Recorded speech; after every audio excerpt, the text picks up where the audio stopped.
Brian and I decided to take a ride today, and I decided that it would be kind of cool to interview him. He's an interesting guy and one hell of a brewer, so I hope you enjoy.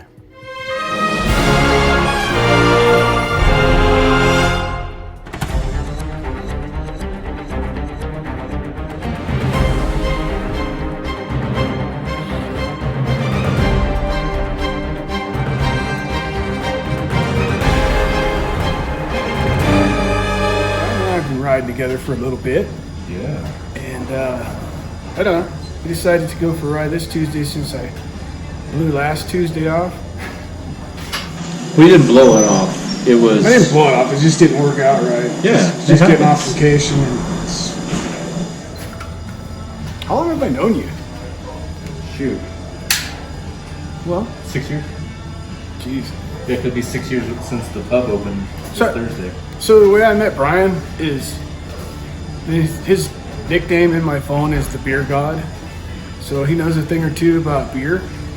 I know one thing about beer. I like the taste of it.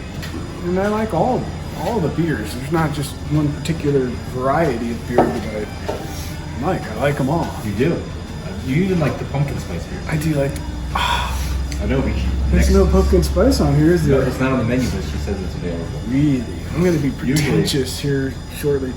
So usually that means that it's, the seasonal and it's really good. Yeah. So I came into his pub, which is Lonesome Valley Brewing in Prescott Valley, Arizona. That was the first time I met him. He was working then. Not that he doesn't work now, but he was like server up front. He was in the front end of the house, waiting tables. And he was, the guy learned more about beer than I thought there was to know about beer. In the first 10 minutes I met him, he's pretty passionate about beer. Love beer. So, how long have you been brewing beer? Let's see, now so when we opened it was 10, so now it's 15 or 16 years. Yeah. 16 years? Yeah. Well, and then, so that means 6 year commercially. So as a business, as like my profession, that's 6 years. So you started at a pretty young age brewing beers. Yeah, well, let's see. Think about it. I'm trying to think how old I am. Let's see, 42. So that's what? 26? 27? God, you're going to make me do math? I know, I'm trying to do math too. I can feel my toes 26. now. It's 26. Yeah, 4 plus 2 is 6 plus 10 is, yeah. I couldn't pulled out my drawers to count that high. Yeah. So it's interesting that we decided to take a motorcycle ride today, and we ended up at a brewery. Yeah. For beers and tacos. But well, I'm getting a salad because I still have 6 years of brew weight to take off. Brew weight? Yeah, I've taken off 60 pounds so far since July 4th. Beer is evil. Yeah. You know what it is, man? Those triglycerides. Triglycerides is what hurts me the most. So like I can have like a couple beers, 2 or 3 beers, but it's like if I have it every day, then my triglyceride levels go up, and then I get high blood pressure. Oh. Yeah. But except for this week. This week is off my diet, beer wise. Cheat week. Because it's the anniversary week. That's true. Yeah. So it's the anniversary of the pub. 6 years. 6 years. Lonesome Valley Brewing in Prescott Valley, Arizona. Yeah. So how did you brew your first batch? So basically me and my buddy Don in Phoenix, we were, I don't know, 25 years old or so. We went to a place called Papago Brewing Company in Phoenix. And it was the first time I've ever was really introduced to like high-end beers. I mean, I had like, at the time it was like Pete's Wicked Ale was like the big, I don't know if you remember that? Right? Yeah, I do. And so, I used to have Pete's Wicked Ale and then like Samuel Adams, I think. They were big then, and so when we went to this place, the waitress, she's describing these beers, and I'm just like, I don't know what any of your thing you're saying to me at all. I ordered this one beer, my first beer, and she said, well, that one's hoppy. And I've never heard that term before. Never understood it, right? Okay, so you're where I am Yeah, now. it was like, what's that? What's hoppy? It's like, I thought it like, maybe give you a little pep up. Like you're a talking little, about esters. yeah, And like that's way up. But it was like simple. That beer's hoppy. Is that going to be okay? And I was like, table full of weird shaped glasses, like goblets and tankards and Pilsner glasses and all stuff I've never was introduced to. That's what I'm looking for. So she brings out this beer in a normal pint glass, and I smell it, right? And I realize it's everything that I liked about beer, but I never knew it, right? It's like, imagine somebody handing you a black cherry Coke, or whatever, right? And then, like, you didn't know what a black cherry tastes like, but you knew that you liked that one specific Coke because it would taste good, like root beer. You don't know why you like root beer so much, but it's the spices. So what is your favorite style of beer? Well, holy moly, man! But the story, we'll get to that. But the story goes is after a night of drinking there. I mean, like, we started at like 8 and we closed the place down, which at the time was like 1 o'clock, I think, and everything closed in Phoenix, right? Oh, that's right. Yeah. We're 2 o'clock now. Yeah, 2 o'clock. Finally 2. It was 1 o'clock now. I think it was even midnight during the week. I'm gonna embellish and say it was 1, right? And so we closed it down, and I got really drunk. And the next day, I was like, I want to drink all those beers, but no alcohol. I just wasn't, because I didn't like getting drunk. I wasn't a heavy drinker at all, ever. And I was like, I want to learn how to do that and not make it high alcohol. I want like 3%, 2% beers. So what I did was I did all this research, and my buddy Don's wife got him a homebrewing kit with all the equipment, and I got one too. And then we ordered our kits, and then we went to my buddy Don's house, and the first beer that he bought was a blackberry stout, and I think it was like a Murphy's clone with blackberries in it. And so we brewed that, and then we went to my house and we brewed like a beer. It was like a breakfast stout or something, right? So it was like super low. It was like 3.8, 3.5%, right? So, and mine turned out fantastic. Don's didn't turn out very good. Was right? Don still brew beer? No, God, no. I think I was by my 3rd batch, he already quit. Right? You still doing okay? Yeah, I'm a slower drinker. Are we needing another beer? Oh yeah. You ready? Can I get a Road Rush? Road Rush this time? Yeah. You got You it? do have a pumpkin beer too, huh? Yeah, so try that again. You want a sample? Yeah. You got a little sugar in the rim? No, we're not that pretentious. Some people like it. I've never Really? heard of that Yeah. Like technique. sugar or just like It's a cinnamon sugar. That's pretentious. I love it. It's very pretentious. All right, I'll get you a sample. So it ended up, by the time I had my 3rd or 4th batch, and Don wanted to come over to my house, he decided to quit because he said, I don't need to brew beer because you're just going to brew a lot of it, and I can just drink your beer. And I'm like, okay. And then flash forward a year, and I have all this equipment, kegging beer at my house, when I was like 27 years old, and just making all this beer and researching beer, and had my own grain supply and inventory lists, and just going all out. And then years passed, and me and my first wife ended up getting divorced, and so I just quit. I had no place to do it anymore. Still drinking beers and still having a good time. And then years passed on my 2nd marriage, and my wife, I was like, it might be fun to get into it. She totally encouraged me to do it. And then once again, it took over everything. Thank you very much. I appreciate it. You're awesome. You got better. So, and she encouraged me to do it. And then next thing you know, it's all, back in the house, and everything's all like, my life's taken over by brewing as a hobby. And then I got laid off from my job, and I was going to get a job doing, I said, I'm going to go wait tables or something, And she's like, well, because she works so much at the time, she's like, well, if you did that, then I'll never see you. I'm like, okay. She's like, well, what do you want to do? Like, if you had a thing, what would you want to do the most? And so I said, well, I want to brew beer. 12 hours later, a couple bottles of wine, we had a business plan. We had no money, but we had a business plan. And so there it is. There's the story. That's what happened. 3 months later, we were in a building, and That's how Lonesome came to be. yeah, $20,000 cash Oh, wow. Awesome. Thanks. Eat that. Enjoy, guys. Thank you. 20,000 cash, 10,000 credit card debt. So 30,000 bucks. I tell you, I've tried to do another business plan after to try to like expand on like a shoestring. It's impossible. I couldn't do it now because knowing how much money you really need, I need at least 75 grand.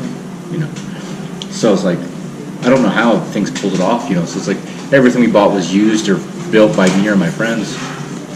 Even the bar was built by somebody I knew. It's got Jake. The brewing system was fabricated. Designed it, and other guy, Brian Kemp, did all the welding on it and stuff, and just as like everybody like kind of rallied behind me and my idea, and was just like, oh yeah, we'll do it. And that's the way it's constantly been.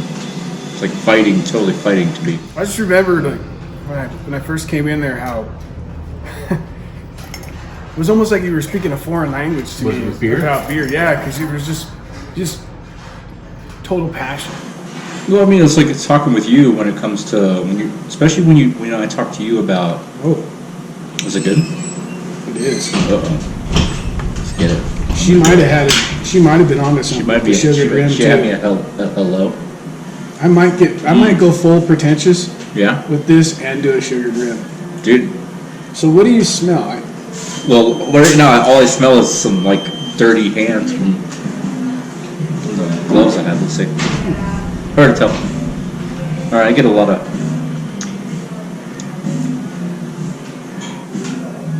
Ooh, I like that.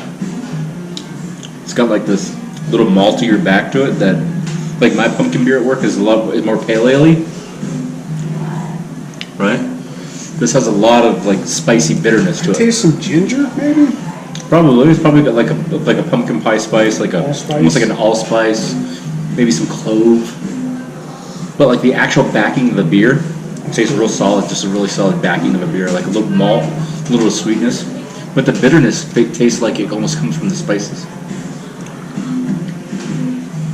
See, and I don't taste any of that. I know my beer palate is red light, green light. That's it. That's as far as it goes. It has like this green light. Most times green light. Snickerdoodle top, like the top of the Snickerdoodle. Yeah. Okay.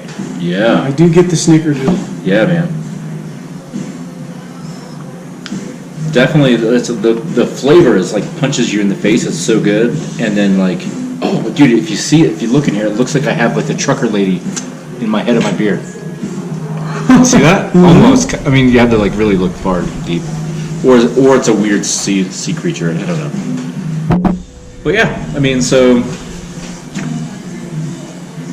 that's where we're at. But the thing is with the thing that like I think earlier on that people were able to get on board with me when it came to the business was people were able to, because I was so passionate when I talked about it in beer and specifically, that they were easy to jump on board and understand the concept. I get that because that was the first thing I noticed. Like, holy shit, this guy loves his beer. It's like me with motorcycles. Well, that's what I was getting at earlier. No, I'm not going to say motorcycles. Your passion for being outside in the world as it is, not as it is now. Like your passion for being out in the middle of the trees and absorbing in nature and being okay with just being you in a tree. Right. That's where I think that you're the most passionate, just as your friend.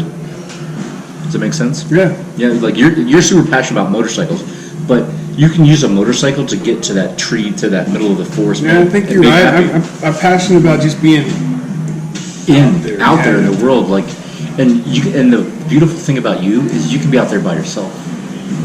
You don't need anybody to enjoy yourself and your passion and where you're at. It's almost like when you go out and you go camping, it's almost like you've been lost the entire time and you're finally found again.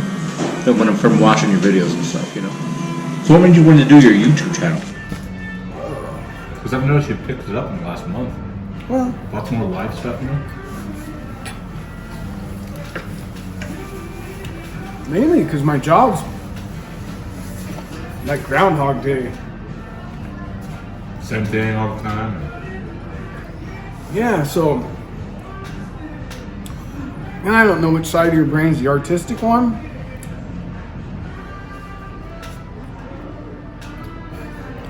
Is it right brain or left brain? I don't know. One side of your brain is the good worker. You're a good worker, you know, do this. And the other side is the creative side. Fantastic. This is amazing. How'd you like the beer? Oh, I love the beer. I knew I would love the beer. I had Well, never the eaten here pumpkin. before. The pumpkin Oh, beer. it was wonderful. Awesome. And Yeah, it's you really might have been good. onto Solid. something with the sugar rim. Yeah. bad as- Tasted it with the sugar rim? No, I'm probably... My next add beer one. is going to be the pumpkin beer because, you know, Okay. we saw the beautiful fall colors today coming up here. Yeah. Yeah. So, Awesome. All right, enjoy. Thank buddy, you. thank you. So whichever side of the brain is the side that is the creative side, I don't Abstract. I don't have an outlet for that very often, you know. I mean, so this kind of turned into my creative outlet. I kind of enjoy editing videos and learning more and more how to edit them. Because now you have like an intro, you know, and you have like a music that starts. It used to be just like, hey, I'm in the middle of the forest. Look at me. Hey, look, there's a squirrel. Did you Yeah. see the squirrel? Yeah. I saw the squirrel. Let's drink a beer. So this channel started out kind of, I was going to do a trucking channel. I was like, you know what? Screw that. I don't want a part of the drama. This is, my real passion is camping and being outdoors and all that. I mean, yeah, trucking. I've been doing it for 24 years. So that's a slam dunk if I wanted to, and I don't think there's too many people being serious about it. What I have noticed about having a trucking YouTube channel, So you do have another one. no, Okay. I don't. This is my only channel I use. But the trucking channels, they're making money by companies paying them to promote and recruit. And it's it's very lucrative.